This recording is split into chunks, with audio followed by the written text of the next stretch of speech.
bah, j'y suis arrivé normalement, c'est là que je voulais absolument faire, donc j'ai fini par y arriver, quoi, mais ça n'a pas été un hasard du tout. J'ai commencé petit à dessiner, j'ai pris des cours petits, après je suis rentré dans une école de dessin, j'ai démarché parallèlement des éditeurs, j'ai réussi à vendre 2-3 pages par-ci par-là pendant quelques années, et puis un jour j'ai rencontré Corberan à Angoulême, ça devait être la 3e année de suite où je venais avec mes dessins, et puis après une journée catastrophique où tout le monde m'a dit en gros non, voilà, je tombe sur Eric Corberan qui était l'ami d'un ami et qui m'a proposé le cadet des Soutards, et voilà, tout a commencé réellement comme ça professionnellement, et très vite d'ailleurs. Une semaine après on signait chez Dargaud, c'est-à-dire que tout s'est accéléré, et ensuite après, une fois qu'on est rentré, c'est beaucoup plus simple. Cadet des Soutards, ensuite Salmioche chez Casterman, où là je commençais déjà à dessiner un tout petit peu plus réaliste, on va dire, c'est la même chose que Soutard, mais un peu plus sérieux. Ensuite j'ai fait Litvin, qui est un album qui a beaucoup marché, qui a été plein de prix, donc ça m'a permis pour la première fois d'imposer des sujets, et donc d'imposer Histoire d'en vivre, qui était un sujet à peu près invendable, glauque, non formaté, pas de pitch spécial, juste polar de banlieue, point. Pas de héros, un dessin sans concession, on va dire, pas du tout séduisant forcément,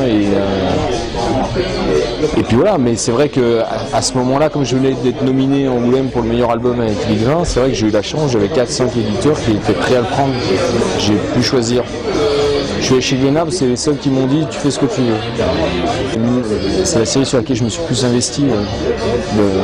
Depuis, je me suis jamais autant investi.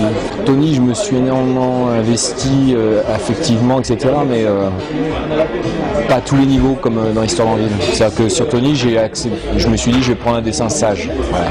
Donc sur le dessin, je bosse, c'est sérieux et tout, mais je me torture pas sur le dessin, quoi. Je reste dans un académisme sage. Alors que sur Histoire d'en vivre, c'était la moindre case, la moindre expression, je cherchais tout le temps, enfin tout devait être signifiant, quoi. Donc à un moment c'est très fatigant, mais bon, c'est une super expérience. Et en plus, comme ça marchait pas, c'est vachement dur de tenir pendant 3 ans en se disant ça marche pas, mais il faut que je tienne jusqu'au bout, quoi. Enfin, ma volonté, c'est de jamais rester dans les mêmes univers, dans les mêmes commencer à devenir répétitif avec l'éthique, avec ce qu'on sait faire, c'est facile, etc. Donc se frotter systématiquement à des genres différents permet de trouver d'autres solutions, et à la limite ça enrichit les autres univers, quoi. Par exemple, le prochain Tony Corso va être plus dramatique, mais quelque part c'est aussi parce que je me sers de mon expérience sur d'autres séries, quoi. Et voilà, non, moi, ce que j'adore, c'est faire de la BD, en gros. Donc, j'ai pas de limite, j'ai pas de cadre, et tout ce qui peut être une nouvelle expérience m'intéresse, quoi. Moi, je me suis dit, je vais quand même pas finir à 70 ans si j'ai pas planté au moins un héros, si au moins j'ai pas essayé. Voilà. Peut-être qu'il marchera pas, peut-être qu'il restera pas, j'en sais rien, mais qu'au moins avoir essayé, tu vois, de laisser un héros dans la BD. Surtout que maintenant, c'est de plus en plus difficile. Maintenant, on nous fait reprendre Lucky Luke, on nous fait reprendre Blackie Mortimer, Bully Bill. Pour imposer un nouvel héros, c'est extrêmement dur. Mais moi, j'avais envie, comme quand j'étais petit, d'avoir mon héros à moi, voilà, super fort, imbattable, invincible, que tu as envie de retrouver systématiquement. Donc, je l'ai pensé comme ça et je l'ai fait comme ça. Il ne faut pas chercher du sens ou pas du sens, tu vois. On accepte le postulat que Tony Corso, c'est le héros. Et puis, lui, il fait un peu n'importe quoi, on s'en fout. Ce qui est fun, c'est de le voir bouger. Et ils l'ont un peu trop vendu comme du 13, quoi. Où là, 13, on est sur de l'intrigue, vachement, tu sais, sérieuse, etc. Tony Corso, c'est pas sérieux. Et le problème, c'est que les lecteurs qui cherchent du sérieux sont déçus en lisant Tony, et ceux qui ont envie d'un truc fun pensent pas que c'est pour eux. Donc il faut rééquilibrer cette communication.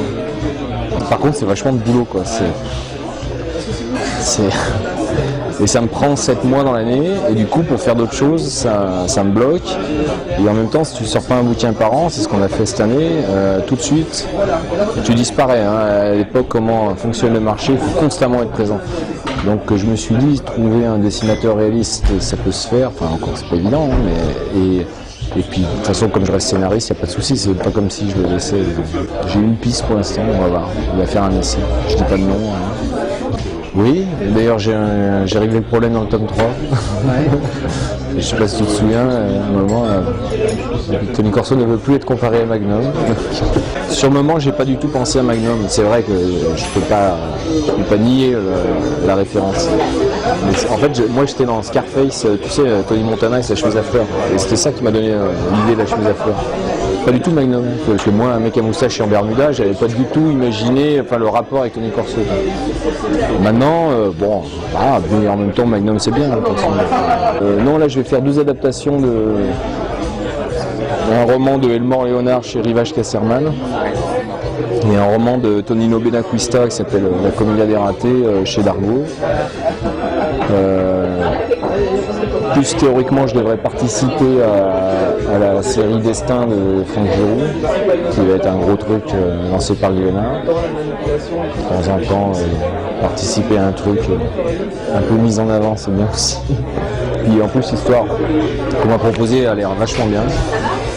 Parce qu'en fait, c'est plusieurs scénaristes qui écrivent chacun un bout de l'intrigue. Enfin, vous découvrirez ça ultérieurement. Donc ça fait déjà pas mal de boulot là. Et en plus, je travaille sur les adaptations pour l'audiovisuel de Tony Corso et des histoires d'Anville. J'ai réussi. Tony Corso, ça serait une série si on y arrive. Il faut trouver la chaîne maintenant. J'ai des producteurs, j'ai encore pas les chaînes. Il y a quelques albums dont je suis pas entièrement satisfait, d'autres. Tony Corso, long. Là, le 5e tome, ça y est, je suis content. C'est comme si j'avais réussi à boucler enfin ce que je voulais dire. Vous verrez. Il est plus dramatique, il est plus profond, il est plus. Voilà, j'ai réussi à tout dire ce qu'il fallait que je dise. Je commence à être vraiment très content maintenant, là, c'est vrai. Je suis satisfait. Il y a Liedvin, j'étais aucun problème. Album, pour moi, parfait, rien à dire.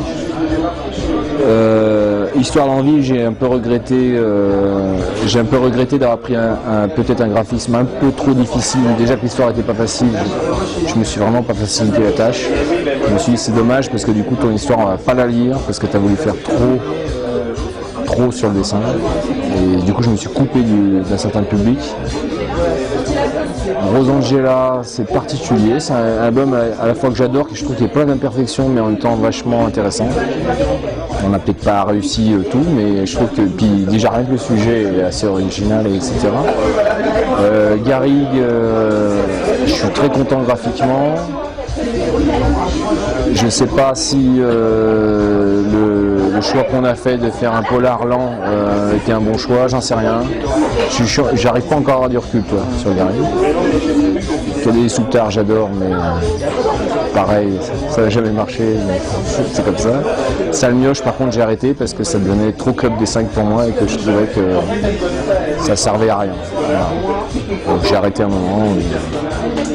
Je vais résumer. Et Cœur Tam Tam, Tonino Benacquista, super moment, super expérience, album imparfait, mais d'abord un graphiste que j'ai jamais fait, que je vais retrouver là et tout, et puis un nouvel univers, l'Afrique, tout ça, non, vachement bien. Moi, ce qui m'a donné envie de faire la BD, c'est les tuniques bleues. Donc je peux pas dire que maintenant je me réfère à eux graphiquement, mais c'était la BD qui m'a donné vraiment envie.